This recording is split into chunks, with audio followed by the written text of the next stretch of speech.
আমাদের বিপর্যয় থেকে উত্তরণের কি উপায়? আপনাদের সামনে মৌলিক 17টা উপায় আমি বলবো ইনশাল্লাহ, এরপরে আলোচনাটা শেষ হয়ে যাবে। বিপর্যয়ের মধ্যে আছে, বিপর্যয় থেকে উত্তরণের কয়টি উপায় জানবো আমরা আজকে? 17টি। 1 নম্বর উপায়, ইমানি শক্তি অর্জন করা। এটার উপর প্রশ্ন এসে যায়, তাহলে কি হুজুর আমাদের ইমান দুর্বল? নিঃসন্দেহে দুর্বল। প্রশ্ন এসে যায়, ইমান কেন দুর্বল হয়? উত্তর হলো নাফরমানির কারণে। আমরা কি নাফরমানি করি? অসংখ্য মানুষের পকেটে পকেটে নাফরমানি থাকে, করিমানি থাকে, সাথে সাথে নাফরমানি থাকে। মন চাইলেই নাফরমানি করি, গুনাহ করি। গুনাহ কাকে বলে? গুনাহ মৌলিকভাবে 2 প্রকার। 1 নম্বর তারকুল মা'মুর, আল্লাহর আদেশকৃত বিষয়গুলা ছেড়ে দেওয়া গুনাহ। 2 নম্বর ফি'লুল মাহজুর, নিষিদ্ধ বিষয়গুলা করা গুনাহ। আমি আবার বলছি, পালনীয় বিষয়গুলা ছাড়া গুনাহ, করণীয় বিষয়গুলা, আপনার যেই বিষয়গুলা করবেন এগুলা ছেড়ে দেওয়া গুনাহ, আর যেই বিষয়গুলা বর্জনীয় এগুলা করা গুনাহ। তাহলে করণীয় বিষয়গুলা ছাড়া গুনাহ, বর্জনীয় বিষয়গুলা করা গুনাহ। এই হলো গুনাহ মৌলিকভাবে 2 প্রকার। এর মধ্যে দ্বিতীয় প্রকার হলো নিষিদ্ধ গুনাহ। এগুলো আবার মৌলিকভাবে 4 প্রকার। 1 নাম্বার, আল্লাহর সাথে সম্পর্কিত বিষয় মাখলুকের মধ্যে আনা পাপ, নিষিদ্ধ। যেমন রুবুবিয়ত বা লালন পালন করার সিফাত আল্লাহর।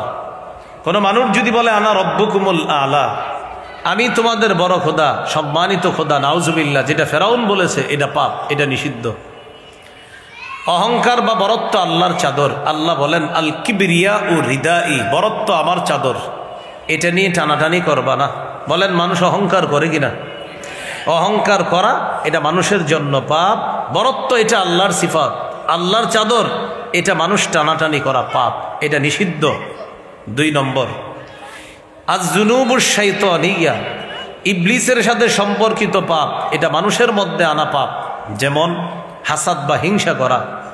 রাসূলুল্লাহ সাল্লাল্লাহু আলাইহি ওয়াসাল্লাম বলেন ইয়াকুম ওয়াল হাসাদ, তোমরা হিংসা থেকে বাঁচো। ফাইন্নাল হাসাদা ইয়াকুলুল হাসানাত কামা তাকুলুন নারুল হাতাব। হিংসা এমন একটা পাপ, আগুন যেমন কাঠকে জ্বালিয়ে পুড়িয়ে শেষ করে দেয়, হিংসা নেক আমলকে ভস্ম করে দেয়, নেক আমলকে খেয়ে ফেলে। 3 নাম্বার নিষিদ্ধ পাপ আয-যুনুবুস সাবঈয়া, জুলুম করা, নির্যাতন করা, এটা পাপ, এটা অন্যায়। আপনি কাউকে অন্যায়ভাবে জেনে শুনে একটা জাল নোট দিয়ে দেওয়া, এটা জুলুম। বিক্রেতা ক্রেতাকে জেনে শুনে 1 কেজি আপেলের জায়গায় 1টা আপেল কম দেওয়া, এটা জুলুম। চাঁদাবাজি করা জুলুম, দখলদারি করা জুলুম। নিশ্চিত আরেকজনের জমি তার নামে রেজিস্ট্রেশন আছে, এলাকাবাসীও সাক্ষী দেয়, তার জমি জোর দখল করে আপনি এটাকে ভোগ করা আর 36 বার হজ করা, এটাও জুলুম। জুলুম জুলুম, এটা নিষিদ্ধ পাপ। 4 নাম্বার আয-যুনুবুল বাহিমিয়া, পশু সুলভ পাপ। কুকুর একটা কাজ রাস্তাঘাটে করে, এটা মানুষ করলে এটার নাম হয় জিনা, এটা মানুষের জন্য পাপ। কিছু পশু আছে যেটা পশুর জন্য পাপ না, কিন্তু মানুষের জন্য পাপ। যেমন আজকে রাতে এশার নামাজ না পড়ে অনেক পশু ঘুমায়া যাবে। আজকে রাতে খাবার খেয়েছে পশু অনেক, এই পশুরা এশা পড়বে না, তারা ঘুমিয়ে যাবে। অসংখ্য মানুষ আছে যারা আজকে রাতে খেয়েছে কিন্তু নামাজ পড়বে না, তারাও ঘুমিয়ে যাবে। পশু কালকে ফজর পড়বে না, অসংখ্য মানুষ আছে কালকে ফজর পড়বে না। পশু সকালে উঠা মালিককে বুঝাবে আমার নাস্তা দরকার, অসংখ্য মানুষ আছে 8টা 9টা উঠা মারে বলবে পরোটা ভাজি দাও। তো বলেন পশু আর তার মাঝে পার্থক্য কি? আপনিও খাইলেন, পশুও খাইল। আপনি এশা বললেন না, পশুও পড়ল না। আপনি ফজর বললেন না, পশুও ফজর বলল না। আপনি সকালে নাস্তা করলেন, পশুও নাস্তা করলো। আপনার আর ওই পশুর মাঝে কোথায় পার্থক্য হলো? এই জন্য আল্লাহ বলেছেন উলাইকা কাল আনআম, এরা চতুষ্পদ জন্তুর মতো। বালহুম আদল, বরং এর চেয়ে আরো নিকৃষ্ট। কারণ চতুষ্পদ জন্তু, ওর তো কোনো বিচার হবে না। তো মানুষ যে ও তো পাপের কারণেও ধরা খেয়ে যাবে, ঠিকানা হবে জাহান্নাম। তাহলে এবার প্রত্যেকে মিলান, আমি রাতে খাই, আচ্ছা পশুও খায়। আমি এশা বললাম না, পশুও এশা বলল না। আমি ফজর পড়ি নাই, পশুও ফজর বলল না। আমি রাতে ঘুমাইলাম, পশুও ঘুমাইল। পশু সকালে উঠা নাস্তা করলো, আমিও নাস্তা করলাম। নিজেকে জিজ্ঞাসা করেন তো আমার আর পশুর মাঝে পার্থক্য হলো কোথায়? পার্থক্যটা তো এটাই, আমি রবের ইবাদত করব, এশা পড়ব, ফজর পড়ব, জোহর আসর মাগরিব পড়ব, পশু পড়বে না।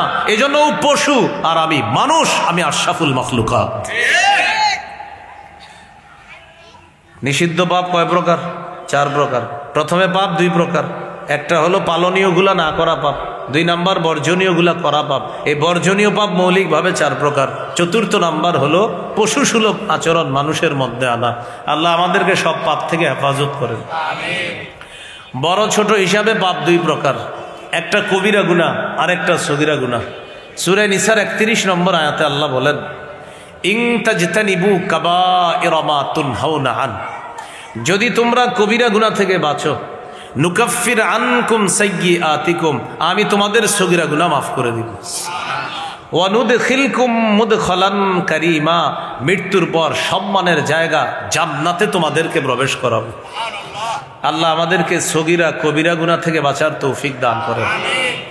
চলেন মূল আলোচনায় চলে আসি। আমাদের বর্তমান বিপর্যয় থেকে উত্তরণের কয়টি উপায় জানবো আজকে আমরা। 1 নাম্বার উপায়, ইমানি শক্তি অর্জন করা। ইমানি শক্তি আমাদের কমে গেছে। ইমানি শক্তি কিভাবে কমে? নাফরমানির কারণে। নাফরমানি যত বেশি হবে কলবের মধ্যে কালো দাগ পড়ে যায়, আর কলবের মধ্যে থাকে ইমান। ওই কালো দাগওয়ালা কলবের মধ্যে যদি ইমান থাকে এটা দুর্বল হয়ে যায়। এই জন্য ইমাম বুখারীর মধ্যে শিরোনাম আনছেন আল ইমানু ইয়াজিদু ওয়া ইয়ানকুস, ইমান বাড়ে ইমান কমে। ইমান থাকার জায়গা হলো কলব। 26 নম্বর পারা 16 নম্বর পৃষ্ঠা আছে, ওয়ালাম্মা ইয়াদখুলিল ঈমানু ফি কুলুবিকুম ক্বালাতিল আ'রাবু আমান্না। গ্রাম্যবাসী বেদুইনরা বলে আমরা ঈমান আনলাম। গ্রাম্যবাসী যারা তারা বলে আমরা ঈমান আনলাম। ক্বালাতিল আ'রাবু আমান্না, তারা বলে আমরা ঈমান আনলাম। শেষের দিকে আল্লাহ বলেন ওয়ালাম্মা ইয়াদখুলিল ঈমানু ফি কুলুবিকুম, অথচ তোমাদের অন্তরে এখন ঈমান প্রবেশ করেনি। আয়াত থেকে বোঝা যায় ঈমান থাকার জায়গা হলো কলব, আর মানুষ যত পাপ করে তার কলবের উপর আবরণ পড়ে যায়। বলেন ঈমান থাকার জায়গা কোথায়? পাপ করলে কোথায় আবরণ পড়ে? কলবের মধ্যে। তো যত আবরণ পড়বে ঈমান তত দুর্বল হয়ে যাবে। আল্লাহ হেফাজত করেন। হাদিসের মধ্যে আছে রাসূলুল্লাহ সাল্লাল্লাহু আলাইহি সাল্লাম বলেন, ইন্নাল আবদা ইযা আযনাবা যামবা, বান্দা যখন একটা গুনাহ করে, নুকিতাত ফি কলবিহি নুকতাতুন সাউদা, তার অন্তরের মধ্যে একটা কালো দাগ পড়ে যায়। যখন সে তওবা করে ওই কালো দাগটা দূর হয়ে যায়, কলবটা স্বচ্ছ হয়ে যায়। কিন্তু সে যখন পাপটা আবার করে কালো দাগের মাত্রাটা বেড়ে যায়। এক পর্যায়ে কালো দাগ পড়তে পড়তে তার কলবটা কালো দাগের ভিতরে পড়ে যায়। কোরআনে এটাকে বলা হয়েছে রন। সূরা মুতাফফিফিন আল্লাহ বলেন কাল্লা বাল রানা আলা কুলুবিহিম মা কানু ইয়াকসিবুন, তাদের পাপের কারণে, গুনাহের কারণে তাদের অন্তরের উপর মরিচা পড়ে গেছে। আর ওই মরিচাওয়ালা অন্তর যাদের হবে তাদের থেকে আল্লাহ কিয়ামতের মাঠে আড়াল হয়ে যাবে, রহমতের দৃষ্টি দিবে না। পরে পরে আছে কাল্লা ইন্নাহুম আর রাব্বিহিম ইয়াউমা ইযিল লামাহজুবুন।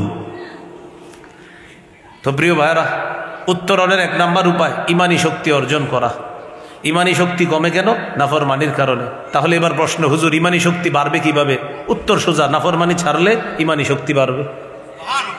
বলেন ইমানি শক্তি কমে কেন? বলেন নাফরমানি করলে। কমে কেন? এখন আপনারা বলেন বাড়বে কিভাবে? নাফরমানি ছাড়লে। বলেন ইমানি শক্তি কমে কেন? নাফরমানি করলে। ইমানি শক্তি বাড়বে কিভাবে? নাফরমানি ছাড়লে। আল্লাহ নাফরমানি থেকে হেফাজত করেন। ইমানি শক্তি বাড়ার কিছু উপায় জেনে নি, আমলি উপায়। 1 নাম্বার, কোরআন তেলাওয়াত করলে ইমান বাড়ে। কি করলে ইমান বাড়ে? সূরা আনফালের 2 নম্বর আয়াতে আছে ওয়াইদা তুলিয়াত আলাইহিম আয়াতুহু যাদাতহুম ঈমানা, তারা যাদের সামনে কোরআন তেলাওয়াত করা হলে তাদের ঈমান বেড়ে যায়। এই কোরআনের তেলাওয়াত তাদের ঈমান বাড়ায়া দেয়, কোরআন তাদের ঈমান বাড়ায়া দেয়। তাহলে কোরআন তেলাওয়াত ঈমান বাড়ায়। পড়বেন নি ইনশাআল্লাহ? আমরা শুধু রমজানে কোরআন পড়ি, 1 খতম 2 3 4 খতম পড়ে ইমাম সাহেবের কাছে চিঠি লেখে 27শে রমজান, হুজুর দাদার জন্য 1 খতম, দাদির জন্য 1 খতম, নানা নানির জন্য 1 খতম। খতমটা বক্সায়া দিয়েন 27শে রমজানে হুজুরে লেখে। বক্সানো মানে পৌঁছানো। আচ্ছা, আপনার পৌঁছানোর আগে এটা কোথায় ছিল? আকাশে বাতাসে ঘুরতেছিল নাকি? আপনারা বলেন আমারে যদি বুঝাই দিতে পারেন আমিও লিখবো বকশানোর কথা। এই যে লেখে বকশায়া দিয়ে তো আগে কই ছিল, ঠিক আছে আপনার কথা বকশানো, তো আগে কিটা ঘুরতেছিল দুনিয়াতে? এতটুকু লিখতে পারেন, হুজুর 3-4 খতম কোরআন পড়ছি, আমিও আল্লাহর কাছে মাপ চাইছি, নিশ্চিত মানুষ হিসেবে ভুল হয়ে গেছে। আপনি একটু আল্লাহরে বললেন আমার ভুল ত্রুটি হয়ে থাকলে আল্লাহ যেন মাফ করে দেয়, এটা বলেন। বকশানোর কথা কেন বলেন? আপনি যখন যে নিয়তে পড়তেছেন আল্লাহ তো সেই নিয়ত পুরা করতেছে। হাদিসে আসছে রাসূল সাল্লাল্লাহু আলাইহি সাল্লাম বলেন, ইকরাইল কুরআনা ফি 40, 40 দিনে অন্তত 1 খতম কোরআন পড়ো, পারলে 3 দিনে 1 খতম, না হয় 7 দিনে 1 পারা করলে পড়লে 30 দিনে 1 খতম। আর যদি এটা না পারেন, নবী বলেন অন্তত 40 দিনে 1 খতম কোরআন পড়া। প্রতিটা মুসলমানের জন্য 40 দিনে 1 খতম কোরআন পড়া মুস্তাহাব। কিন্তু অনেক মুসলমান পাবেন 40 বছরেও 1 খতম কোরআন পড়েন। 40 দিনে 1 খতম কোরআন পড়া এটা উচিত মুসলমানের জন্য। এই যে একটা ছেলে খুতবা দিছে আজকে আরবিতে, প্রথম খুতবায় হাদিস পড়েছে, বুখারীর হাদিস, খায়রুকুম মান তাআল্লামাল কুরআনা ওয়া আল্লামা। তোমাদের মধ্যে সর্বোত্তম ওই ব্যক্তি যে কোরআন শিখে অন্যকে শিখায়। তিরমিজির হাদিস 2909 নম্বর হাদিস, 2910 নম্বর হাদিস, এই 2 হাদিসের মধ্যেই আছে কোরআনের সম্পর্কে। রাসূলুল্লাহ সাল্লাল্লাহু আলাইহি সাল্লাম বলেন, মান ক্বারাআ হারফাম মিন কিতাবিল্লাহ ফালাহু বিহি হাসানা ওয়াল হাসানাতু বিআশরি আমসালিহা। কোরআনের একটি অক্ষর যে পড়লো তাকে সাথে সাথে 10টি নেকি দেওয়া হবে। এই জন্য কোরআন পড়া। আপনাদেরকে মহাব্বতের সাথে বলি, আমি সহ মৃত্যু পর্যন্ত যতদিন আমাদের মেধা ঠিক থাকবে, আমরা সুস্থ আছি যতদিন, বলেন 3টি আমল কোনোদিনও ছাড়বো না। বলেন কয় আমল? একদম সহজ, 3টি। বলেন 3 আমল কখনো ছাড়বো না। আবার 3 আমল নিয়মিত করব। 1 কোরআন তেলাওয়াত, 2 5 ওয়াক্ত নামাজ, 3 সাধ্য অনুযায়ী দান সদকা। এটা কিভাবে শুরু করতে পারেন? ফজরের নামাজ পড়লেন, নামাজ হয়ে গেল, প্রতিদিনের আমলের একটা নামাজ হয়ে গেল, আর তো 4 ওয়াক্ত আছে বলে নেবেন। 2 নাম্বার নামাজের পরে একটু কোরআন তেলাওয়াত করেন, 2টা হয়ে গেল আমল। 3 নাম্বার অফিসে যাওয়ার সময় সাধ্য আছে 2 টাকা সদকা করার, 2 টাকা দান করেন। 5 টাকা সাধ্য আছে 5 টাকা দান করেন। এই 3 আমল যারা নিয়মিত করতে পারবেন, সূরা ফাতিরের 30-31 নম্বর আয়াত, 22 নম্বর পারা 16 নম্বর পৃষ্ঠার শেষ, 17 নম্বর পৃষ্ঠার শুরু, আল্লাহ তাআলা বলেন যারা নিয়মিত এই 3 আমল করবে, ইন্নাল্লাযীনা ইয়াতলুনা কিতাবাল্লাহ, যারা আল্লাহর কোরআন তেলাওয়াত করবে। 2 নম্বর ওয়া আকামুস সালাহ, 5 ওয়াক্ত নামাজ পড়বে। 3 নম্বর ওয়া আনফাকু মিম্মা রাযাকনাহুম সিররাও ওয়া আলানিয়া, যারা গোপনে প্রকাশ্যে আমার দেয়া রিজিক থেকে দান করবে। ইয়ারজুনা তিজারাতান লান তাবুর, তারা এমন একটা ব্যবসার আশা করবে যেই ব্যবসায় কখনো লস নাই, লাভ আর লাভ। এই 3 আমল নিয়মিত করা মানে লাভজনক ব্যবসা করা। যারা লাভজনক ব্যবসা করতে চান এই আমল নিয়মিত এটা করতে থাকেন, আল্লাহ তৌফিক দান করেন। তাহলে ইমানি শক্তি বাড়ার একটা উপায় জানলাম আমরা, কোরআন তেলাওয়াত করা। 2 নাম্বার আরেকটা উপায় ইমানি শক্তি বাড়ার, বলেন নবীজির জীবনী এবং সাহাবায়ে কেরামের জীবনী অধ্যয়ন করা। নবীজির জীবনী পড়তে হবে নিয়মিত, সাহাবায়ে কেরামের জীবনী পড়তে হবে, নিয়ম করে করে পড়বেন। আজকে 1 পৃষ্ঠা, কালকে 1 পৃষ্ঠা, এইভাবে। হায়াতুস সাহাবা কিনে নেবেন, বাংলায়ও বের হয়েছে, অথবা সাহাবীদের জীবনী বাংলায় আছে এখন। রাসূল সাল্লাল্লাহু আলাইহি সাল্লামের জীবনী অনেক আছে, আর রাহিকুল মাখতুম আছে, এটা কিনে নিতে পারেন। ইদ্রিস কান্দলবী রহমতুল্লাহি আলাইহির সিরাতে মুস্তাফা আছে, এটাও কিনে নিতে পারেন। এগুলা নিয়মিত পড়বেন, এগুলা পড়লে আপনার ইমান তাজা হবে। সূরা মুমতাহিনার 6 নম্বর আয়াতে আল্লাহ বলেন, লাকাদ কানা লাকুম ফীহিম উসওয়াতুন হাসানাহ লিমান কানা ইয়ারজুল্লাহা ওয়াল ইয়াউমাল আখির। যারা আল্লাহকে কামনা করে আর আখিরাত কামনা করে তাদের জন্য নবীর জীবনী, সাহাবায়ে কেরামের জীবনী, নবীদের জীবনীর মধ্যে রয়েছে তাদের জন্য আদর্শ, উত্তম নমুনা রয়েছে। যদি চান ইমান বাড়াবো, আমার আদর্শ সুন্দর করব, নবীজির সিরত নিয়মিত পড়বেন, নবীজির জীবনী পড়া, সাহাবায়ে কেরামের জীবনী পড়া। কারণ তাদের জীবনী পড়লে আপনার ইমানি শক্তি বাড়বে, আর ইমানি শক্তি বাড়ার সাথে আল্লাহর ওয়াদা আছে, সংখ্যায় যদি কম হয়, ইমান যদি মজবুত থাকে, ওই দলকে সাহায্য করা আল্লাহর ওয়াদা। 2 পারার 20 নম্বর পৃষ্ঠা আছে, কাম মিন ফিআতিন কালিলাতিন গালাবাত ফিআতান কাসীরাতাম বিইজনিল্লাহ, কত ছোট দল আল্লাহর হুকুমে কত বড় দলকে পরাজিত করে দিয়েছে। এটা কি কারণে? ইমানি শক্তির কারণে। বদরের যুদ্ধের ইতিহাস পড়েন আপনি, 313 জন সৈনিক, 70টা উট, 2টা ঘোড়া, 8টা তরবারি, তাও এরকম দামি তরবারি না, সশস্ত্র 1000 কাফেরের বিরুদ্ধে এই 313 জনকে ইমানি শক্তির কারণে আল্লাহ বিজয় দান করছে। খালিদ ইবনুল ওয়ালিদ রাদিয়াল্লাহু তাআলা আনহুর জীবনী পড়েন, 60 জনের সাথে 60,000-এর বিরুদ্ধে লড়াই করছে, মাত্র 60 জন নিয়ে। ইমান মজবুত, আল্লাহ 60,000-এর বিরুদ্ধে বিজয় দান করছে। তাহলে নবীর জীবনী পড়া, সাহাবায়ে কেরামের জীবনী পড়া, এটা হলো ইমানি শক্তি বাড়ার আরেকটা উপায়। 1 নাম্বার তেলাওয়াত, 2 নাম্বার সাহাবায়ে কেরামের জীবনী পড়া, রাসূল সাল্লাল্লাহু আলাইহি সাল্লামের জীবনী পড়া। আল্লাহ তৌফিক দান করেন। 3 নম্বর ইমানি শক্তি বাড়াইতে পারেন জিকির করা, নিয়মিত জিকির করা। সূরা রদের 28 নম্বর আয়াতে আছে, আল্লাযীনা আমানু ওয়া তাতমাইন্নু কুলুবুহুম বিযিকরিল্লাহ, যারা ঈমান আনে এবং তাদের অন্তর প্রশান্ত হয় জিকিরের মাধ্যমে। আলা বিযিকরিল্লাহি তাতমাইন্নুল কুলুব, শোনো আল্লাহর জিকিরের দ্বারাই অন্তর প্রশান্ত হয়, অন্তরগুলোর মধ্যে প্রশান্ত আসে, শান্তি আসে। এই অন্তর প্রশান্ত হয় আল্লাহর জিকিরের দ্বারা।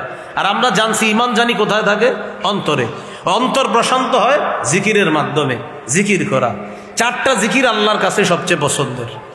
ক্বালা রাসূলুল্লাহি সাল্লাল্লাহু আলাইহি ওয়াসাল্লাম আহাব্বুল কালামি ইলাল্লাহি আরবা, রাসূলুল্লাহ সাল্লাল্লাহু আলাইহি সাল্লাম বলেন আল্লাহর কাছে 4টি কথা পছন্দনীয়, সুবহানাল্লাহ ওয়ালহামদুলিল্লাহ লা ইলাহা ইল্লাল্লাহ আল্লাহু আকবার। এই 4টা কথা আল্লাহর কাছে সবচেয়ে পছন্দনীয়। এই 4টার মধ্যে আবার শ্রেষ্ঠ জিকির হলো আফজালুদ যিকরি লা ইলাহা ইল্লাল্লাহ, সবচাইতে ফজিলতপূর্ণ জিকির হলো লা ইলাহা ইল্লাল্লাহ। তিরমিজির হাদিস, 3592 নম্বর হাদিস। ক্বালা রাসূলুল্লাহি সাল্লাল্লাহু আলাইহি ওয়াসাল্লাম মা মিন আবদিন, কোন বান্দা, ক্বালা লা ইলাহা ইল্লাল্লাহ, কোন বান্দা এই কথা বলল যে লা ইলাহা ইল্লাল্লাহ খালিসান মুখলিসা, ইখলাসের সাথে লা ইলাহা ইল্লাল্লাহ মুখ দিয়ে একবার বলল কোন বান্দা। আরেকটা এইভাবে আসছে, মা মিন আবদিন ক্বাত্তু লা ইলাহা ইল্লাল্লাহ মুখলিসা, কোন বান্দা যদি একবার ইখলাসের সাথে লা ইলাহা ইল্লাল্লাহ পড়ে, ইল্লা ফুতিহাত লাহু আবওয়াবুস সামাই হাত্তা তুফজিয়া ইলাল আরশ, আসমানের সবগুলা দরজা খুলে দেওয়া হয়, তার লা ইলাহা ইল্লাল্লাহ যেন আল্লাহর আরশ পর্যন্ত পৌঁছে যায়। তাহলে জিকির করা, জিকিরের মাধ্যমে ঈমান বাড়ে, তেলাওয়াতে ঈমান বাড়ে, জিকিরে ঈমান বাড়ে। আল্লাহ আমাদের সকলকে নিয়মিত কোরআন তেলাওয়াত করা, নিয়মিত জিকির করা, নিয়মিত নবীর জীবনী, সাহাবায়ে কেরামের জীবনী পড়ার তৌফিক দান করেন। মনে থাকবে তো ইনশাআল্লাহ। ইমানি শক্তি বাড়ানোর আরেকটা উপায়, সেটা হলো কাউকে ভালোবাসা আল্লাহর জন্য, কাউকে ঘৃণা করা আল্লাহর জন্য। তাহলে আপনার ঈমান মজবুত থাকবে। যারে ঘৃণা করা দরকার আল্লাহর জন্য ঘৃণা করতে হবে, যাকে ভালোবাসা দরকার আল্লাহর জন্য ভালোবাসতে হবে। আবু দাউদের হাদিস, রাসূলুল্লাহ সাল্লাল্লাহু আলাইহি সাল্লাম বলেন, মান আহাব্বা লিল্লাহ ওয়া আবগাদা লিল্লাহ ওয়া মানাআ লিল্লাহ ফাকাদ ইসতাকমালাল ঈমান, যে ব্যক্তি কাউকে আল্লাহর জন্য ভালোবাসে, আল্লাহর জন্য ঘৃণা করে, আল্লাহর জন্য দান করে, আবার আল্লাহর জন্যই দান করে না, মানে দেয় আল্লাহর জন্য, আবার দেয় না কখনো আল্লাহর জন্য। আল্লাহর জন্য দেয়, সঠিক খাতে দেয়, আবার আল্লাহর জন্য দেয় না, হারাম খাতে দেয় না। একজন আইসা বলছে দাও, তো দেখলো খাতটা হারাম, বললো না না আমি দিব না। ভাই কেন দিবা না? আমার আল্লাহরে খুশি করার জন্য তোমারে দিব না, কারণ এখানে তুমি হারাম কাজ করবা। সেখানে কেন দিলা? সেখানে ভালো কাজ হয়েছে, তাই রবকে খুশি করার জন্য সেখানে দিয়েছে। তাহলে দেওয়া আল্লাহকে খুশি করার জন্য, আবার হারাম খাতে না দেওয়া এটাও আল্লাহকে খুশি করার জন্য। নবী বলেন ফাকাদ ইস্তাকমালাল ঈমান, সে তার ঈমানকে পরিপূর্ণ করলো। তাহলে ঈমানি শক্তি বাড়ানোর আরেকটা কারণ জানলাম, কাউরে ভালোবাসা আল্লাহর জন্য, ঘৃণা করা আল্লাহর জন্য, দান করা আল্লাহর জন্য, আবার দান না করা এটাও আল্লাহর জন্য। আল্লাহ কথাগুলা মনে রাখার তৌফিক দান করেন। চলে যায় আমাদের দ্বিতীয় আলোচনা। কয়টা কারণ জানবো আজকে আমরা? 17টা বিপর্যয় থেকে বাঁচার।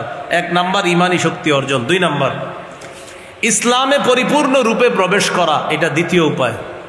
ইসলামে পরিপূর্ণ রূপে প্রবেশ করা, একটু মন দেন। এটা সূরা বাকারার 208 নম্বর আয়াতে আল্লাহ বলেন, ইয়া আইয়ুহাল্লাযীনা আমানু দুখুলু ফিস-সিলমি কাফা,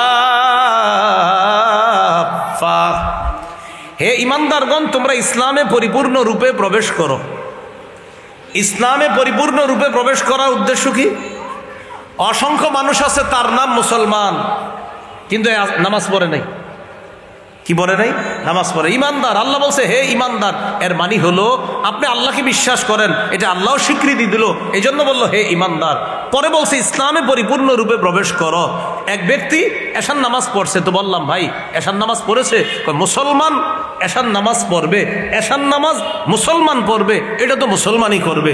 আচ্ছা তুমি রোজা রাখছো? তা আমি মুসলমান, আমি রোজা রাখবো না, কে রাখবে? আচ্ছা আপনি হজ করছেন, আপনার উপর হজ ফরজ হয়েছে, তো আমি মুসলমান, হজ ফরজ হলে হজ করবো না। আচ্ছা আপনি জাকাত দিছেন, আমি মুসলমান, তো জাকাত ফরজ হলে আমি জাকাত দিব না। মানে একটা মুসলমান জাকাত ফরজ হবে, স্বাভাবিক বিষয় সে জাকাত দিবে। একটা মুসলমান হজ ফরজ হবে, স্বাভাবিক বিষয় সে হজ করবে। একজন মুসলমান বালেগ হয়েছে, 5 ওয়াক্ত নামাজ পড়বে, স্বাভাবিক সে 5 ওয়াক্ত নামাজ পড়বে।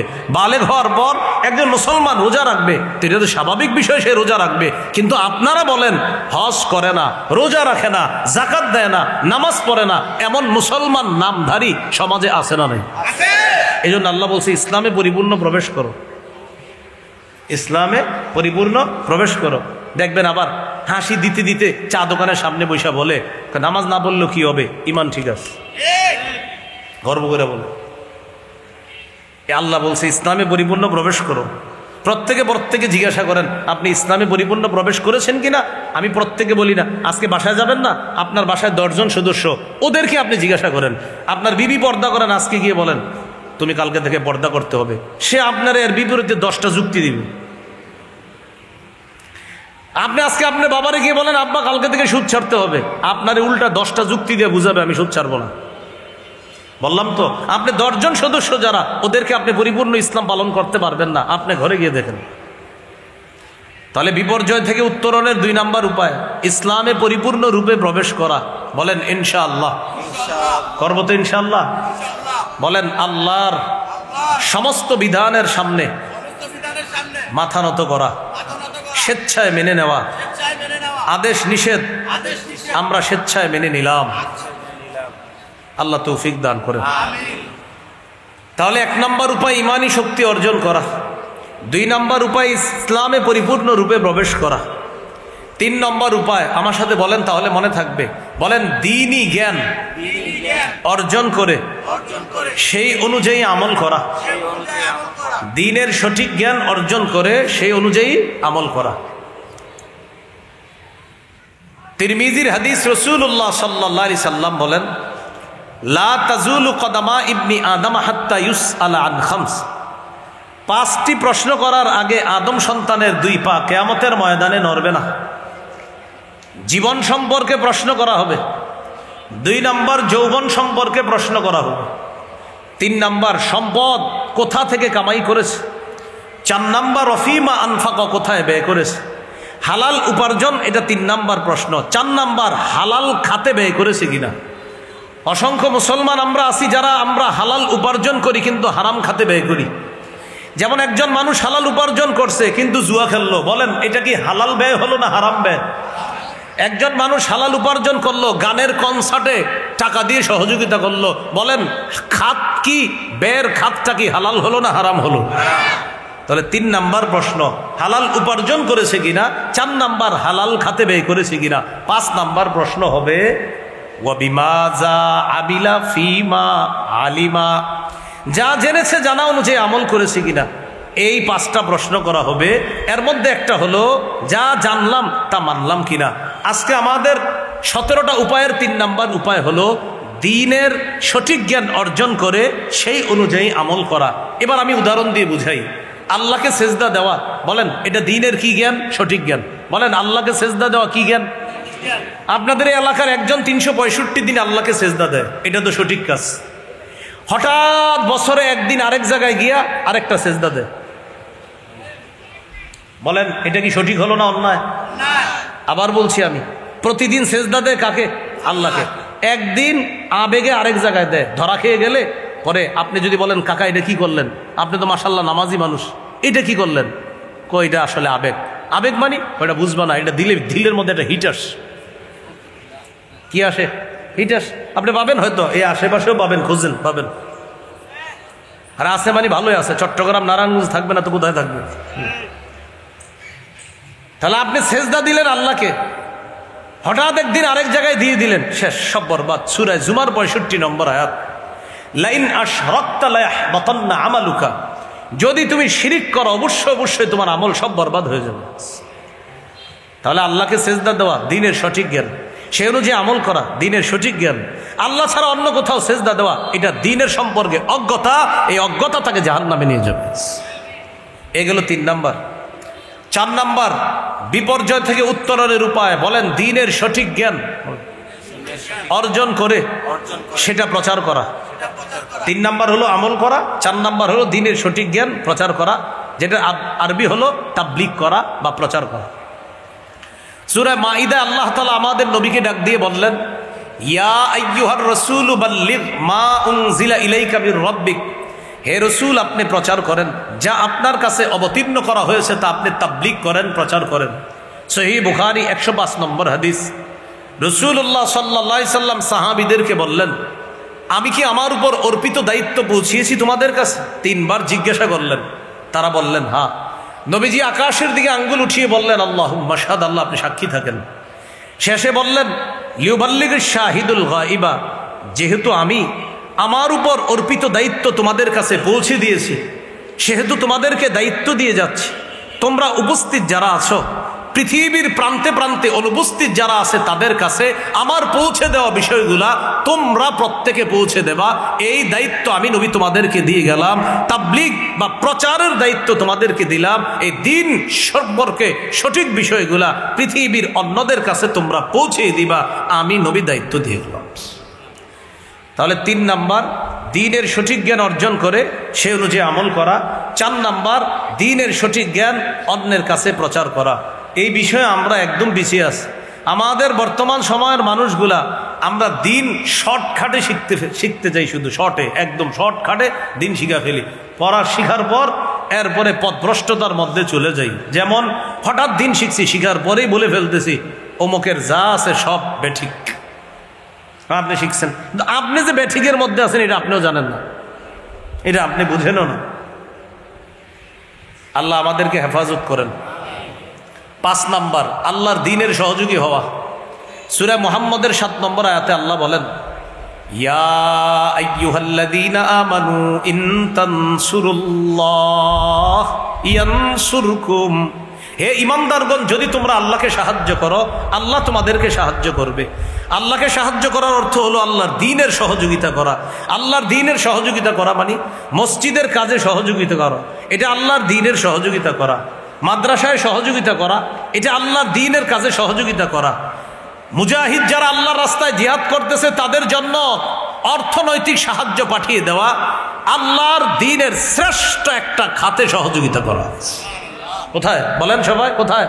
জিহাদের ময়দানে যারা, তাদের জন্য অর্থ পাঠিয়ে দেওয়া, এটা আল্লাহর দ্বীনের শ্রেষ্ঠ একটা সহযোগিতা হবে। তো এই বিষয়টা বললেই সবার মধ্যে একটা এই অনুভূতি আইসা যায়। আমাদের মুসলমানদের মাথা এমন হয়ে গেছে, জিহাদ আর মুজাহিদ শব্দ শুনলেই ইন্না লিল্লাহ, কি বলে ইন্না লিল্লাহ। হুজুর আপনার ওয়াজ তো এতদিন ঠিক ছিল, হঠাৎ আপনি এই জুমায় কি বয়ান করলেন, এটা কি হয়েছে? এই আস্তে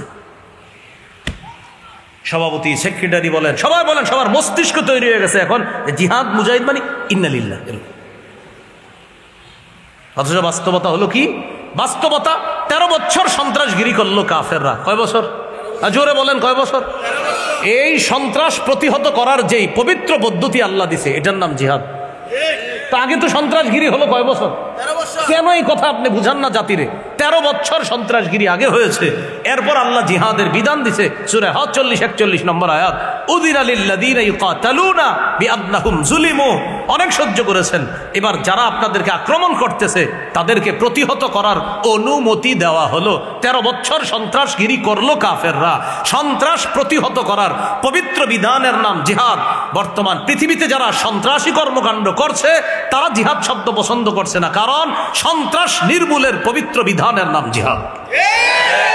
কিন্তু এটা সম্পর্কে তারা উল্টাটা জাতিকে বুঝাচ্ছে। তারা উল্টা বুঝায় জঙ্গিবাদ খতম করি, এটা বুঝে। এই জন্য এই বিষয়টা আপনি বুঝতে ভুল করবেন না, খুব সহজভাবে এটা বুঝতে হবে আপনার। এটা পবিত্র একটা বিধান। এই খাতে সহযোগিতা করা শ্রেষ্ঠ একটা খাতে সহযোগিতা করা, এ হলো 5 নম্বর। 1 নম্বর ইমানি শক্তি অর্জন, 2 নম্বর ইসলামে পরিপূর্ণভাবে প্রবেশ, 3 নম্বর দিন সম্পর্কে সঠিক জ্ঞান শিখে সে অনুযায়ী আমল, 4 নম্বর দিনের সঠিক জ্ঞান অন্যের কাছে প্রচার, 5 নম্বর আল্লাহর দিনের সহযোগিতা করা, 6 নম্বর দোয়া করা। বলেন কি করা? দোয়া তো ছেড়েই দিছি আমরা সবাই।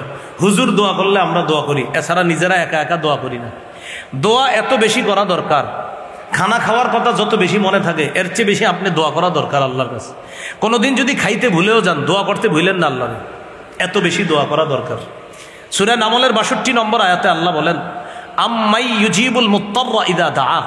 পীড়িত ব্যক্তি যখন আহ্বান করে, ডাকে, বলো কোন সেই সত্তা তার ডাকে সাড়া দেয়? বলেন তিনি কে? আল্লাহ।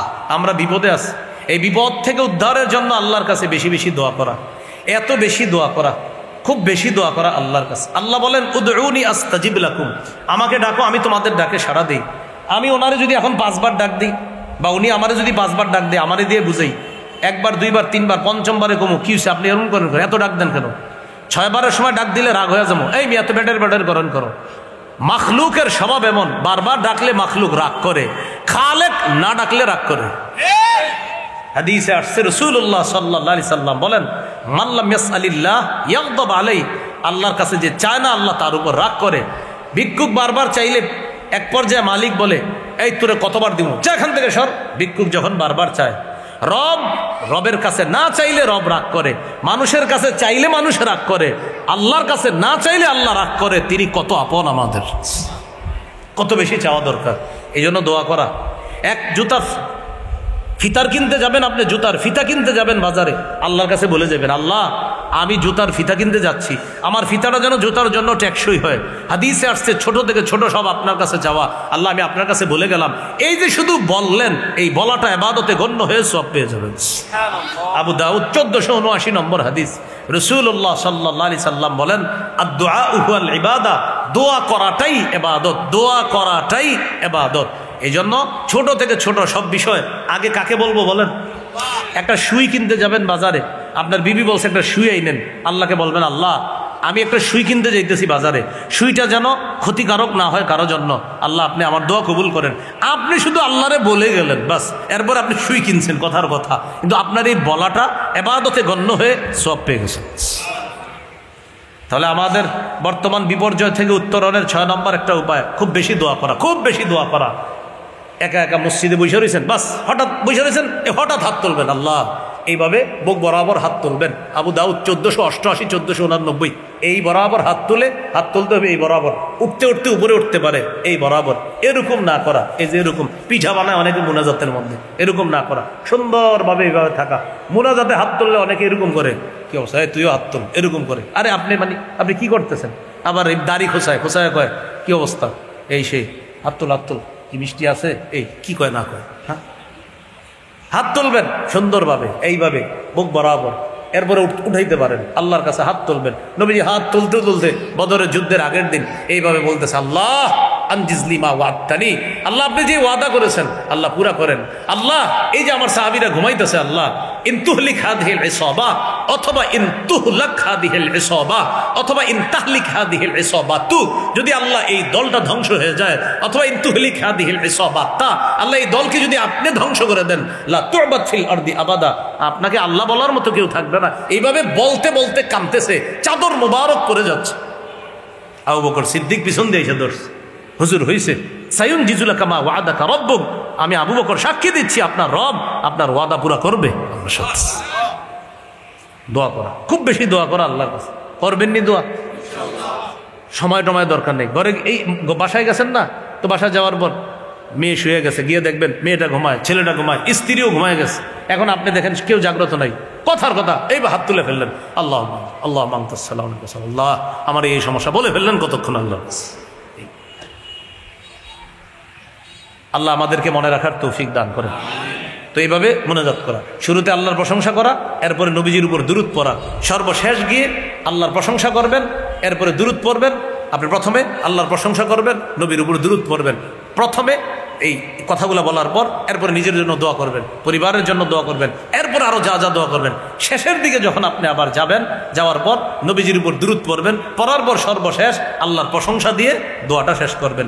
আল্লাহর প্রশংসা দিয়ে শুরু করলেন, দোয়া পড়লেন, দুরূদ পড়লেন, শেষের দিকে গিয়ে নবীজির উপর দুরূদ পড়ে আল্লাহর প্রশংসা দিয়ে দোয়াটা শেষ করলেন। বলেন ইনশাআল্লাহ। 7 নাম্বার, বলেন আল্লাহর উপর ভরসা করে ধৈর্যের সাথে আল্লাহর সাহায্যের অপেক্ষা করা। 6 নাম্বার হলো সাহায্যের জন্য দোয়া করা, আর 7 নাম্বার আল্লাহর উপরে ভরসা করতেছি, জি জি আল্লাহ দিবে দিবে, ভরসা এইভাবে, আর ধৈর্যের সাথে, হ্যাঁ হ্যাঁ ধৈর্য আছে, দিবে আল্লাহ। রাসূলুল্লাহ সাল্লাল্লাহু আলাইহি সাল্লাম বলেছেন, শোনো জেনে রাখো, আন্না নাসরা মা'আস সাবরি, ধৈর্যের সাথে সাহায্য। নবীজি বলেছেন ধৈর্যের সাথে সাহায্য। সূরা আলে ইমরানের মধ্যে আল্লাহ বলেন, আল্লাহ যদি সাহায্য করে ফেলে, ইয়ানসুরকুমুল্লাহ ফালা গালিবা লাকুম, সূরা আলে ইমরান 159 নম্বর আয়াত। যদি আল্লাহ তোমাদেরকে সাহায্য করে, পৃথিবীর কেউ তোমাদেরকে পরাজিত করতে পারবে না। বলেন এই মুহূর্তে আমাদের সাহায্য দরকার কার? আল্লাহ। তাহলে আপনি আবার এটা করেন না, হুজুর আমি তো খুব দোয়া করি, কই হয় না তো, আগেরগুলোও পূরণ করতে হবে। ইমানি শক্তি অর্জন, এটা আপনি নাফরমানি ছাড়তে হবে, ইসলামে পরিপূর্ণ অনুপ্রবেশ করতে হবে, এরপরে দ্বীনের সঠিক জ্ঞান অর্জন করা, আমল করা। 4 নাম্বার দ্বীনের সঠিক জ্ঞান প্রচার করা। 5 নাম্বারে গিয়ে আল্লাহ দ্বীনের সহযোগিতা করা। 6 নাম্বারে গিয়ে দোয়া করা। আগেরগুলা পূরণ করতে হবে আপনার, এই পূরণের পরে দোয়া করা। এরপরে 7 নাম্বার আল্লাহর উপর ভরসা করে ধৈর্যের সাথে আল্লাহর সাহায্যের অপেক্ষা করা। এই হলো 7টা। 8 নাম্বারটা অতীব গুরুত্বপূর্ণ, বলেন পরস্পর ভ্রাতৃত্বের সম্পর্ক জোরদার করা। আমরা মুমিন ভাই ভাই, এই ভ্রাতৃত্বের সম্পর্কটা বাড়াইতে হবে। সূরা হুজুরাতের 10 নম্বর আয়াতে আল্লাহ বলেন, ইন্নামাল মুমিনুনা ইখওয়া, মুমিনগণ পরস্পর ভাই ভাই। বিদায় হজে রাসূলুল্লাহ সাল্লাল্লাহু আলাইহি সাল্লাম বলেছেন, তাআলামনা আন্না কুল্লা মুসলিমিন আখুন লিল মুসলিম, জেনে রাখো প্রত্যেকটা মুসলমান আরেক মুসলমানের ভাই বলে আমি নবী ঘোষণা করে গেলাম। সারা পৃথিবীর প্রান্তে প্রান্তে যে মুসলমান আছে সবাইকে আমি ভাই বলে ঘোষণা করলাম, সব মুসলমান সব মুসলমানের ভাই। তাহলে বলেন আমরা পরস্পর, বলেন ভাই ভাই, কাজে কর্মে নাই নাই, পরস্পর কি কাজে কর্মে। আপন ভাইয়ের সাথে 10 বছর কথা বলে না, পাইবেন খুঁজলে 5 বছর কথা বলে না, কেন কি এক ঝামেলা হয়েছে, বাবায় মনে হয় জমিন একটু কি করে দিছে, এখন ভাই বাইরে দেখতে পারে না। দরজা আগে ছিল 2 ভাইয়ের মুখোমুখি, এখন ওই বাইরে দেখতে পারে না বইলা দরজা পাল্টায় আরেক দিক দিয়ে করছে, ওরে যাতে না দেখি, মৃত্যুর আগে ওসিয়ত করে যায় ও যাতে আমার চেহারা না দেখে। বাহ, আপনার চেহারা না দেখলে কি হবে? মিয়া মরার পরে আপনার কি অবস্থা হবে এই চিন্তা করেন, ওসিয়ত করে আমার জানাজায় যেন ও না আসে। বাহ, ওসিয়ত করার জিনিস পান না। আপন ভাই বাইরে দেখতে পারে না। তা আল্লাহ বলছে মুমিন পরস্পর ভাই ভাই, এই ভ্রাতৃত্বের সম্পর্ক বাড়ানো। তাহলে বলেন আমরা চাই বাংলাদেশে ইসলামী হুকুমত, অথচ আপন বাইরেই দেখতে পারি না, তো হুকুমতটা পাবো কিভাবে? 9 নম্বরটাও গুরুত্বপূর্ণ, বলেন আপোষের মধ্যে ঝগড়া বিবাদ কমিয়ে আন্তরিকতা বাড়ানো, এটা 9 নম্বর।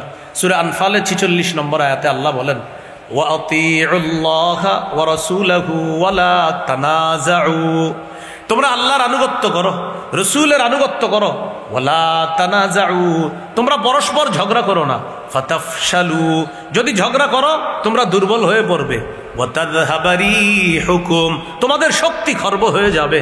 তাহলে পরস্পর ঝগড়া করলে আল্লাহ বললেন তোমরা দুর্বল হয়ে যাবা। তাকান আমার দিকে, 1 2 3 4, আমরা 4 জন এক দল, আমরা 4 জনে এক দল, 4 জনে মিলে এক দল, 4 জনের এক শক্তি। শক্তিকে কম না বেশি? বেশি। আমগো 2-4 জনের মধ্যে সকালে একটা ঝগড়া হয়েছে, বিকালবেলায় 4 জনে 4টা দল বানায় ফেলছে। শক্তি কি কমলো না বাড়লো? কমলো। তাহলে 4 জনে একসাথে ছিলাম, শক্তি ছিল, আলাদা হয়ে গেলাম, শক্তি কমে গেছে। ইসলামপন্থী যারা আছে তারা যদি বাঁচতে চায়, আমরা যারা ইসলামপন্থীদের সমর্থক, আমরাও যদি বাঁচতে চাই, ইসলামপন্থীরা এক হওয়ার কোনো বিকল্প নাই, এক হতে হবে।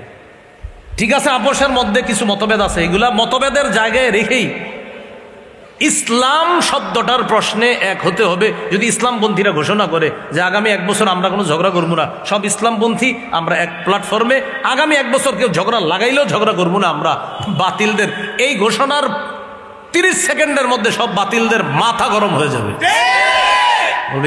কি কয়, আগামী 1 বছর তো ঝগড়া লাগাইলেও লাগবে না, হারা ঘোষণা দিচ্ছে, কারণ ঝগড়া লাগাইলেও লাগবে না, ঘোষণা দিচ্ছে যে আমাদেরকে কেউ ঝগড়া যদি লাগায়ও আমরা ঝগড়া লাগবো না। তো এখন তো লাগানো সম্ভব না, সব টেনশনে পড়ে যাবে। তো বলছিলাম, পরস্পর ঝগড়া কমায়া আন্তরিকতা বাড়াতে হবে, না হয় মুশকিল হয়ে যাবে। এটা হলো কয় নাম্বার? 9। 10 নম্বরটাও গুরুত্বপূর্ণ। বলেন, পৃথিবীর যে কোনো প্রান্তে একজন মুসলমান আঘাতপ্রাপ্ত হলে আমিও আঘাতপ্রাপ্ত হব। পৃথিবীর যে কোনো একজন মুসলমান আক্রান্ত হলে আমাকেও আক্রান্ত হতে হবে। নবীজি সাল্লাল্লাহু আলাইহি সাল্লাম বলেছেন, আল মুসলিমুনা কা জাসাদিন ওয়াহিদ, সারা পৃথিবীর সমস্ত মুসলমান এক দেহের মতো।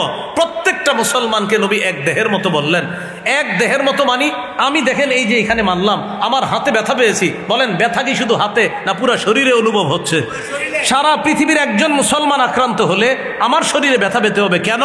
ফিলিস্তিনের মুসলমান আমার দেহের অংশ, আফ্রিকার মুসলমান আমার দেহের অংশ, ইরাক, ইরান, সৌদি আরব, শিশান, আফগানিস্তান, কাশ্মীর, বেলুচিস্তান, কাশগড়, সমস্ত মুসলমান যারা আছে প্রত্যেকটা মুসলমান আমার, আপনার, আমাদের দেহের অংশ। তারা আক্রান্ত হবে তো আমি আক্রান্ত হতে হবে। এটা 10 নম্বর। কিন্তু যদি দেখেন কোনো মুসলমানের ব্যথায় আপনি ব্যথা না পান, তাহলে আপনার সফলতা আসবে না, আপনি ব্যথা পেতে হবে। সফলতার উত্তরণের বললাম তো, এটা 10 নম্বর উপায়। আপনি ব্যথা পেতে হবে, এই ভাই ব্যথা পেলে আমাকে ব্যথা পেতে হবে, উনি ব্যথা পেলে আমি ব্যথা পেতে, কারণ তিনি আমার দেহের টুকরা, আমি তার দেহের টুকরা। নবী বলেছেন তোমরা সবাই এক দেহ। এ হলো 10 নম্বর। 11 নম্বর, নির্যাতিত মুসলমানদের জন্য অর্থনৈতিক সহযোগিতার ব্যবস্থা করা। যারা নির্যাতিত তাদের জন্য অর্থনৈতিক সহযোগিতার ব্যবস্থা করা। যারা নির্যাতিত তাদের জন্য অর্থের ব্যবস্থা করতে হবে, এটা পাঠাতে হবে আমরা। আর এটাও আল্লাহর দ্বীনকে সাহায্য করা। গাজার মুসলমানদের জন্য মাশাআল্লাহ আমাদের দেশ থেকে বিভিন্ন সঠিক সোর্সের মাধ্যমে অর্থের ব্যবস্থা করা হচ্ছে এবং অর্থ পাঠানো হচ্ছে। আপনারা এই নারায়ণগঞ্জবাসী, বন্দরের এই পাশে এলাকার নাম আলীনগরের বাসীও যারা আছেন, ওলামা হজরত যারা আছে এলাকায়, দায়িত্বশীল ইমাম পরিষদ বা আলেম যারা আছে, ওলামা পরিষদ যারা আছে, তাদের সাথে কথা বলে আপনাদের এলাকা থেকেও একটা সঠিক সোর্সের মাধ্যমে ঢাকাস্থ ওলামা একরাম যারা আছে, জামিয়া রহমানিয়ার আল্লামা মাহফুজুল হক হাফিজাহুল্লাহ সহ আরও যারা দায়িত্বশীল আছে, তাদের সাথে যোগাযোগ করে সঠিক সোর্সের মাধ্যমে একটা অর্থ আপনি গাজার জন্য পাঠানোর ব্যবস্থা করা। এটা মুসলিম ভাই হিসাবে আমি আপনি যা পারি, 1 টাকা পারলেও 1 টাকা বলেন ইনশাআল্লাহ। এটা 11 নম্বর। 12 নম্বর, জুলুমের বিরুদ্ধে বজ্র আওয়াজ তোলা। এটা সবার দায়িত্ব, শুধু একজনের দায়িত্ব না, শুধু মাওলানা মামুনুল হক সাহেবের দায়িত্ব না এটা যে শুধু উনি খালি বজ্র আওয়াজ তুলে আপনাদের জুলুমের বিরুদ্ধে কথা বলবে। মাওলানা মামুনুল হক সাহেব জুলুমের বিরুদ্ধে বলবে, আপনারাও বলতে হবে। দায়িত্ব প্রত্যেককে নিতে হবে, একজনের না, সবাই বলতে হবে। ওনারাও বলবে, বড় বড় আলেমরা বলতেছে জুলুমের বিরুদ্ধে, আপনিও বলতে হবে, সবাই বলতে হবে। খতিব সাহেব জুমার মিম্বরে জুলুম চিহ্নিত করে দেখাইতে হবে, বুঝাই দিতে হবে। সূরা হুদের 113 নম্বর আয়াতে আল্লাহ বলেন, ওয়ালা তারকানু ইলাল্লাযীনা যালামু ফাতামাসসাকুমুন নার, তোমরা জালেমদের প্রতি ঝুঁকে পড়ো না, তাদের অনুরক্ত হয়ে পড়ো না, আগুন তোমাদেরকে স্পর্শ করবে। এই আয়াতের ব্যাখ্যা হলো, বলেন আমার সাথে ব্যাখ্যাটাও শিখে ফেলি, বলেন জালেমদের 2-4টা ভালো কাজ দেখে তাদেরকে প্রশংসার বন্যায় ভাসিয়ে দিও না।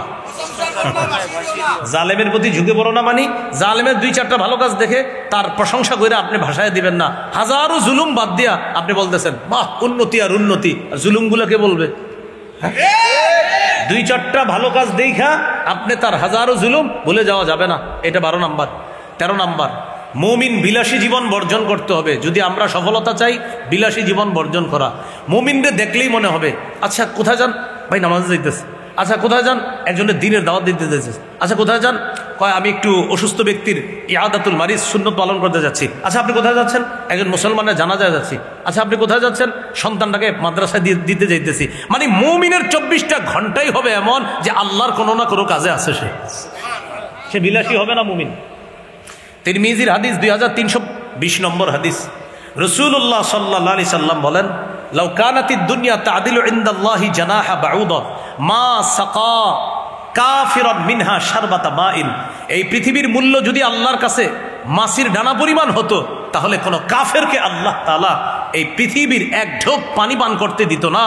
আল্লাহ তাআলার কাছে এই পৃথিবীর মূল্য যদি মাছির পরিমাণ হতো, তাহলে কোনো কাফেরকে এক ঢোক পানি পান করতে আল্লাহ দিতেন না। আল্লাহর কাছে এই দুনিয়া মুমিনের জন্য কষ্টের জায়গা। মুমিন এখানে আখেরাতের সঞ্চয় করবে, আর বেঈমান যারা আছে সেখানে জাহান্নামের জন্য তারা প্রস্তুত হবে। মুমিন জান্নাতের জন্য এখানে প্রস্তুত হবে, আখেরাতের সঞ্চয় করবে, কষ্ট সহ্য করবে। কাফের জাহান্নামের জন্য এখানে তৈরি হবে। এ হলো 13 নাম্বার। 14 এটা একটু বলেন। অধিকার আদায়ের লড়াই অব্যাহত রাখা। আবার অধিকার আদায়ের লড়াই অব্যাহত রাখা। বলেন মুসলমানদের অধিকার আদায়ের লড়াইয়ের নাম পবিত্র জিহাদ। বলেন তো অধিকার আদায়ের লড়াইয়ের নাম কি? পবিত্র জিহাদ। এবার আমার সাথে বলেন, ক্রেতা বিক্রেতা, দ্রব্য মূল্য বাজার, ক্রয় বিক্রয় করতে গেলে বলেন মৌলিক 5টি জিনিস লাগে। 1 ক্রেতা, 2 বিক্রেতা, 3 দ্রব্য, 4 মূল্য, 5 বাজার। বলেন ক্রেতা হলেন আল্লাহ, বিক্রেতা মুমিনগণ, দ্রব্য জানমাল, মূল্য জান্নাত, বাজার জিহাদের ময়দান। হ্যাঁ, এটা বানানো কথা না, সূরা তাওবা আছে 111 নম্বর আয়াত। ইন্নাল্লাহা আশতারা, নিশ্চয় আল্লাহ ক্রয় করেছেন, আল্লাহ ক্রেতা, মিনাল মুমিনিনা মুমিনদের থেকে, মুমিনরা বিক্রেতা, আনফুসাহুম ওয়া আমওয়ালাহুম তাদের জানমাল, জানমাল হলো দ্রব্য, বিআন্না লাহুমুল জান্নাহ বিনিময় জান্নাত। কটা হলো? 4টা। 5 নাম্বার বাজার। ইকাতিলুনা ফি সাবিলিল্লাহ, তারা আল্লাহর রাস্তায় লড়াই করবে। ফায়াকতুলুনা ওয়া ইউকতালুন, তারা কাফেরদেরকে জাহান্নামে পাঠাবে আর নিজেরা শহীদ হয়ে জান্নাতি হবে। তাহলে অধিকার আদায়ের লড়াইয়ের নাম জিহাদ। এইগুলো কত নাম্বার? 14। 15 নাম্বার। বলেন একজন আদর্শ যোগ্য শাসক আমরা নির্বাচন করব, আল্লাহর কাছে দোয়া করব প্রতিদিন 4 রাকাত অতিরিক্ত নফল নামাজ পড়ার চেষ্টা করব। 2 রাকাত পরে এই দোয়া করব। বলেন আল্লাহ কিয়ামতের আগে বাংলাদেশে আর কোনো নারী শাসক চাই না। কি চাই না? সবাই বলেন কেন? রাসূলুল্লাহ সাল্লাল্লাহু আলাইহি সাল্লাম বলেন, লা ইউফলিহা কওমুন ওয়াল্লাহু আমরাহুম ইমরাআ, ওই জাতি কিছুতেই সফল হবে না যে জাতি তাদের নেতৃত্বে কোনো নারীকে বসায় দিবে। তাহলে এটা হলো 2 রাকাত পুরা। আর রইল কয় রাকাত? 2 রাকাত। এবার 2 রাকাত পুরা বলবেন আল্লাহ 4 কাজের যোগ্যতা রাখে, 10 গুণে গুণান্বিত একজন আদর্শ শাসক আমাদের দেশে তৈরি করে দেন। এটা হবে দ্বিতীয় 2 রাকাত নফল নামাজ পড়ে দোয়া করবেন, 4 কাজের যোগ্যতা আর 10 গুণে গুণান্বিত। আমার একটা আলোচনা আছে, যারা শুনে নিয়মিত দেখবেন আদর্শ শাসকের কাজ কি হবে আর গুণ কি হবে, এটা নিয়ে আলাদা বয়ানের প্রয়োজন, তো সেটা অন্য বিষয়। তা আদর্শ শাসক আল্লাহর কাছ থেকে চেয়ে নেওয়া, আল্লাহর কাছে দোয়া করা আর নিজেরাও চেষ্টা করা। এই জন্য আগামীতে আমি যার সমর্থন করব, বলেন সবাই আমি যার সমর্থন করব, করার আগে 4টি বিষয় মাথায় রাখা। 1, আমি যাকে সমর্থন করব তার পক্ষে আমি সাক্ষ্য দিচ্ছি। 2, আমি যাকে সমর্থন করব তার পক্ষে আমি সুপারিশ করছি। 3, আমি যাকে সমর্থন করব তাকে গরিবদের, খেটে খাওয়া মানুষের প্রতিনিধিত্বের অথরিটি প্রদান করব। 4, আমি যাকে সমর্থন করব আমার আমানত তার পক্ষে রাখবো। অতএব আমার সমর্থন যদি ভুল হয়, আমার সাক্ষ্য ভুল হলো, আমার সুপারিশ ভুল হলো, আমার প্রতিনিধি ভুল হলো, আমার আমানতের খেয়ানত হলো, আল্লাহর কাছে দাঁড়াতে হবে। হ্যাঁ, ভালো করে মনে রাখেন। বলে গেলাম, যদি মনে রাখতে পারেন ভালো, আর যদি বলেন না হুজুর দাদা যা করছে, আব্বা যা করছে, আমিও তা করবো, আপনি বয়ান করলে করেন, না করলে নেই। এটা হলো আমাদের দেশের অভ্যাস। এই যে বললাম না যে সমর্থন করা মানে সাক্ষ্য দেওয়া, সমর্থন করা মানে সুপারিশ করা, সমর্থন করা মানে প্রতিনিধিত্বের অথরিটি প্রদান করা, সমর্থন করা মানে আমানত তার পক্ষে রাখা। এখন বুঝাইয়া গেলাম, সবাই বলছে জি জি জি জি, বাইরে যাওয়ার পরে কয় হ্যাঁ কইলে হইব নাকি, আমার আব্বাই যা করছে আমিও তা, আব্বাই ভুল সমর্থন করলে আমিও ভুল, দাদায় ভুল সমর্থন করলে আমিও ভুল, হুজুরে কইলে হইব নাকি? এই মানসিকতা ফালাম। একজন আদর্শ যোগ্য শাসকের জন্য রবের কাছে দোয়া করেন, আর নিজেরাও চেষ্টা করেন, আর এই 4 কথা মাথায় রাখেন। আলেমরা আরো বুঝাবে জুমার নামাজে ইনশাআল্লাহ।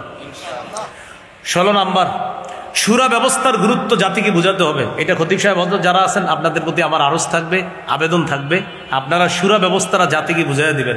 মাশওয়ারা করে কাজ করা, রাষ্ট্র পরিচালনা করা সমাজের জন্য কতটা উপকারী, এই বিষয়গুলা ওলামা হজরতরা ইনশাল্লাহ আপনারা প্রত্যেকে মসজিদ থেকে আলোচনাগুলো করে দিবেন, আশাবাদী। মাশওয়ারা করে দেশ চালানো, জাতি চালানো, সমাজ চালানো, এলাকা চালানো, এটার কত গুরুত্ব, এই গুরুত্বটা আবার ফিরিয়ে আনতে হবে। শুরা বা পরামর্শ ভিত্তিক একটা ব্যবস্থাপনা এটা আনতে হবে, যেটা ওমর ফারুক রাদিয়াল্লাহু তাআলা আনহু করেছিলেন। তার পরের খলিফা নির্বাচনের জন্য 6 জনের একটা শুরা কমিটি তিনি গঠন করে গিয়েছিলেন। বলেছিলেন, আমি চলে যাওয়ার পর তোমরা 6 জন মিলে একজন যোগ্য ব্যক্তিকে খলিফা নিযুক্ত করবা। 17 নাম্বার, সর্বশেষ কথা, বলেন শত্রুকে শত্রু ভাবা, বন্ধু ভাবার সুযোগ নাই। এই জায়গার আমরা ভুলের মধ্যে আছি।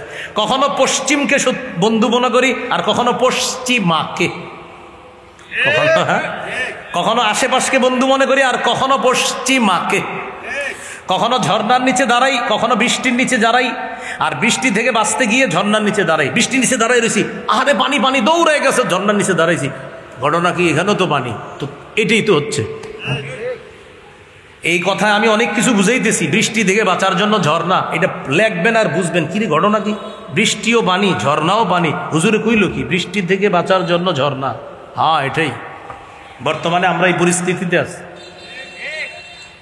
বৃষ্টি থেকে বাঁচার জন্য দৌড় দিছিলাম, দৌড় দিয়ে দেখি ঝর্ণার নিচে আছি এখন। ওই ঘুরে ফিরে আপনার মানুষের গোলামি, আর মানুষকে প্রভু মনে কর, যতদিন মানুষ মানুষকে প্রভু মনে করবে ততদিন মানুষের এই গোলামি থেকে মানুষ মুক্ত হতে পারবে না। গোলামি করতে হবে একমাত্র আল্লাহর। দেশ এটা মানুষের না, এটা আল্লাহর। এটা বুঝাইতে হবে যে এই দেশের মালিক জনগণ না, দেশের মালিক আল্লাহ, এটা বুঝতে হবে আপনার। গেঞ্জির পিছনে লেখা people are source of all power, জনগণ সকল ক্ষমতার উৎস, নাউজুবিল্লাহ, ঈমান শেষ। এটা আপনার বুঝতে হবে, জাতির গোলামি আল্লাহর করতে হবে। সূরা মাইদার 51 নাম্বার, শেষ করে দিচ্ছি। ইয়া আইয়ুহাল্লাযীনা আমানু লা তাত্তাখিযুল ইয়াহুদা ওয়ান নাসারা আউলিয়া, হে ঈমানদারগণ, তোমরা ইহুদি খ্রিস্টানদেরকে বন্ধুরূপে, অভিভাবক রূপে গ্রহণ করো না। তারা একে অপরের অভিভাবক, তারা একে অপরের অভিভাবক, বন্ধু। মাইয়া তাওয়াল্লাহু মিনকুম ফাইন্নাহু মিনহুম, তোমাদের কেউ যদি তাদেরকে অভিভাবক বানায়, বন্ধু বানায়, সেও তাদের অন্তর্ভুক্ত হয়ে যাবে। 17টা বললাম, মনে রাখবো, একদম মন দেন। আমি এক শ্বাসে ইনশাল্লাহ 17টা বলি। 1, ইমানি শক্তি, আপনারা খালি শোনেন, ইমানি শক্তি অর্জন করা। 2, ইসলামে পরিপূর্ণরূপে প্রবেশ করা। 3, দ্বীনের সঠিক জ্ঞান অর্জন করে সে অনুযায়ী আমল করা। 4, দ্বীনের সঠিক জ্ঞান অন্যের কাছে প্রচার করা। 5, আল্লাহর দ্বীনের সহযোগী হওয়া। 6, আল্লাহর কাছে দোয়া করা। 7, ধৈর্যের সাথে ভরসা করে সাহায্যের অপেক্ষা করা। 8 নাম্বার, ভ্রাতৃত্বের সম্পর্ক জোরদার করা। 9 নাম্বার, ঝগড়া কমায় পরস্পরের আন্তরিকতা বাড়ানো। 10 নাম্বার, পৃথিবীর কোথাও একজন মুসলমান আক্রান্ত হলে আমিও আক্রান্ত হওয়া। 11, যারা আক্রান্ত নির্যাতিত তাদের জন্য অর্থনৈতিক সহায়তা করা। 12, জালেম বা জুলুমের বিরুদ্ধে বজ্র আওয়াজ তোলা। 13, বিলাসী জীবন বর্জন করা। 14, অধিকার আদায়ের লড়াই অব্যাহত রাখা। অধিকার আদায়ের লড়াইয়ের নাম জানি কি? হ্যাঁ, মাশাআল্লাহ। 15 নাম্বার একজন আদর্শযোগ্য শাসক এর জন্য দোয়া করা, আর আমরা নির্বাচন করা। আদর্শ শাসকের কয় কাজ? 4 কাজ। 4 কাজ কয় গুণ? 10 গুণ। কাজ কয়টা? 4টা। সূরা হজের 41 নম্বর আয়াতে আছে। আর গুণ হবে কয়টা? 10টা। এটার জন্য আপনারা দেখতে পারেন সূরা নামলের 15 থেকে 19 নম্বর আয়াত, সূরা আম্বিয়া 81 নম্বর আয়াত, সূরা কাহফ 83 থেকে একদম 98 নম্বর আয়াত পর্যন্ত, সূরা সদের 26, সূরা সদের 30 নম্বর আয়াত, গুণগুলা ওখানে পাওয়া যাবে। এগুলো 15। 16 নাম্বার সুরা ব্যবস্থার গুরুত্ব জাতিকে বোঝানো। 17 নাম্বার শত্রুকে শত্রু মনে করা, বন্ধু মনে করার সুযোগ নেই। সর্বশেষ সময়কে গুরুত্ব দেওয়া। মনে থাকবে তো ইনশাআল্লাহ? এই কথাটা ভবিষ্যতে আমরা না ভুলে যাওয়া। আল্লাহ আমাদের সকলকে যে কথাগুলো শুনলাম বললাম আমরা যেন আমল করতে পারি, আল্লাহ তাআলা তৌফিক দান করেন।